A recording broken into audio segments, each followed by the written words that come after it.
Audio Jungle.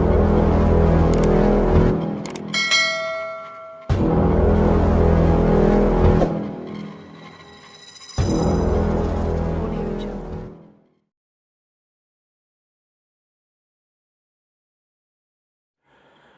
Apa kabar guys? Semoga usaha guys berjaya pada tahun baru ini 2002. Salam mesra dan salam sejahtera dari saya, Mitos Misteri Channel. Dan apa yang saya kongsikan di channel ini hanya hiburan. Saya tidak menggalakkan perkara-perkara yang tidak baik ya. Oke, sebelum kita bercerita tentang seram guys, kita santai minum kopi dulu, oke? Kisah seram kali ini dikongsikan oleh sahabat saya satu kampung. Tidak perlulah saya memperkenalkan siapa dirinya di sini. Sahabat saya ini memang seorang pemburu yang berpengalaman. Saya kenal sifatnya. Selain berani, tidak pernah takut. Walau dimanapun berada. Kalau cerita pasal hantu, pasti dia mempertawakan kita. Namun, di sebalik keberanian tentang hantu yang sering dilaluinya, ada perkara yang seram dilaluinya. Pasti guys yang biasa berburu tahu berburu di waktu malam bagaimana. Selain teknik cahaya lampu, kita kena pandai memikat hewan apabila melihat cahaya lampu kita. Dibandingkan waktu siang, agak liar hewan-hewan tersebut.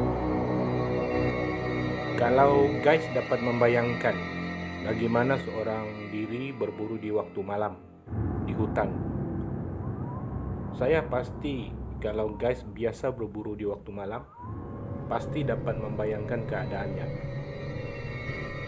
Oke, begini ceritanya.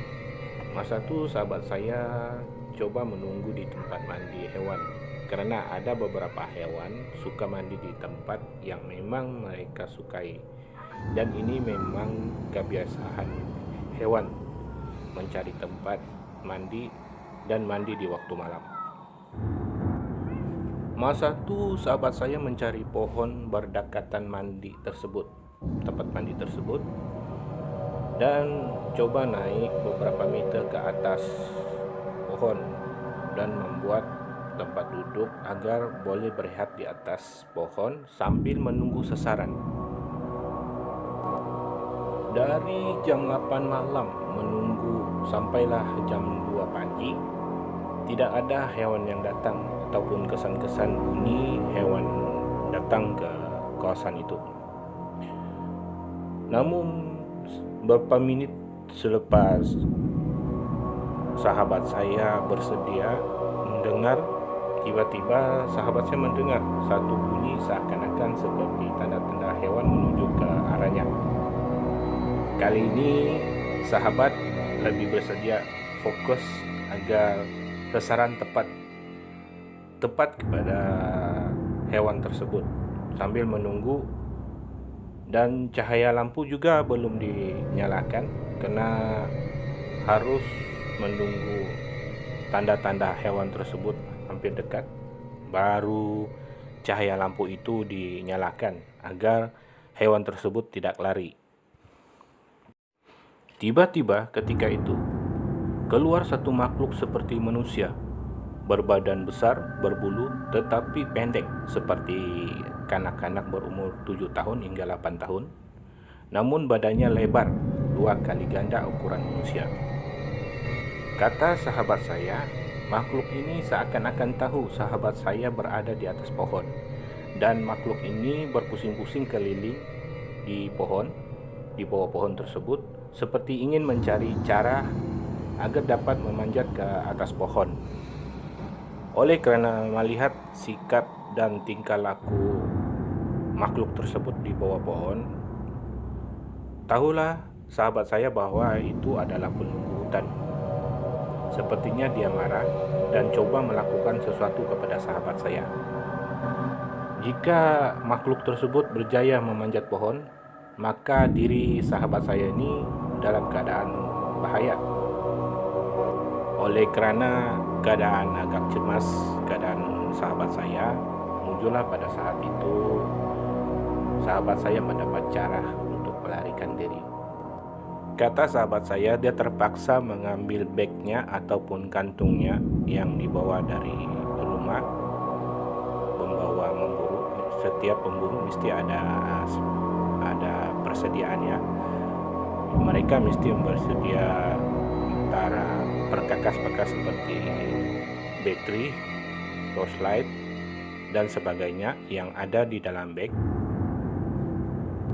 Jika makhluk itu sibuk berpusing keliling pohon tersebut ingin memanjat, disinilah sahabat saya mencari kesempatan melemparkan bagnya ke arah samak yang jauh dari pohon tersebut. Apabila sahabat melemparkan bagnya ke hutan belukar yang jauh dari pohon, sahabat melihat makhluk tersebut berlari ke arah bunyi yang dilemparkan oleh sahabat. Disinilah sahabat melarikan diri, terjun dari pokok, dan coba berlari sekuat hati untuk selamatkan diri.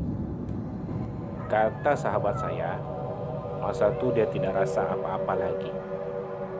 Hanya dia rasakan ingin menyelamatkan diri, sehingga kan dia berlari sekuat hati, melanggar pohon-pohon kecil dan duri-duri di hutan untuk selamatkan dirinya.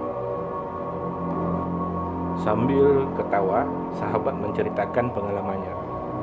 Karena pertama kali dia lari selamatkan diri diganggu oleh makhluk halus ketika itu.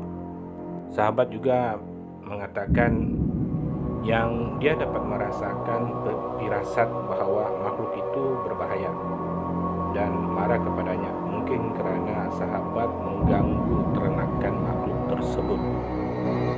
Sahabat juga menceritakan pernah satu ketika dulu dia mencari anak-anak ikan di anak sungai.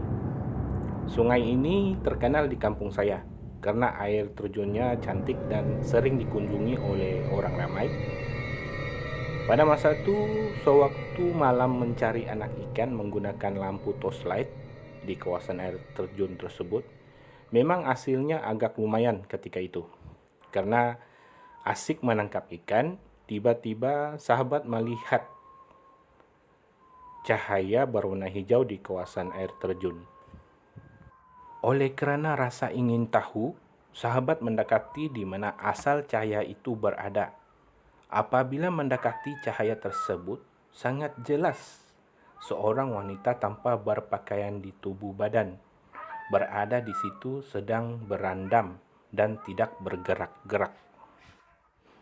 Namun, wanita ini terlihat dari samping ataupun tepi, rambutnya panjang menutupi bahagian dada.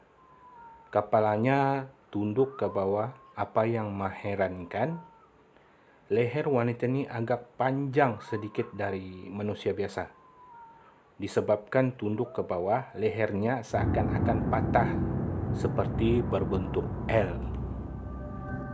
Cahaya itu juga berasal dari tubuh wanita tersebut. Malah kawasan di mana sahabat saya berdiri juga disinari cahaya dari tubuh wanita itu. Apabila jelas itu bukanlah manusia, sahabat coba berundur dari kawasan itu. Namun apa yang terjadi, kaki sahabat tidak dapat bergerak seolah-olah ditahan oleh sesuatu. Mungkin karena sahabat telah masuk ke kawasan cahaya membuatkan dia tidak dapat bergerak apa-apa. Mujurlah, pada saat itu sahabat coba membaca doa di dalam hati. Sedikit demi sedikit kaki sahabat mampu bergerak dan keluar dari kawasan itu. Sebenarnya kawasan air terjun itu memang keras ataupun angker. Ada beberapa peristiwa terjadi di kawasan air terjun. Jika orang-orang punya indera keenam, boleh melihat makhluk halus penunggu air terjun tersebut. Oke guys, inilah cerita pengalaman sahabat saya yang dia kongsikan saya, yang saya mampu kongsikan kepada guys semua. Jangan lupa subscribe, komen, like, dan share kepada teman-teman guys. Terima kasih karena menyokong channel Mitos Misteri Channel. Dari itu guys, kita santai dengan cerita seram. Bye-bye.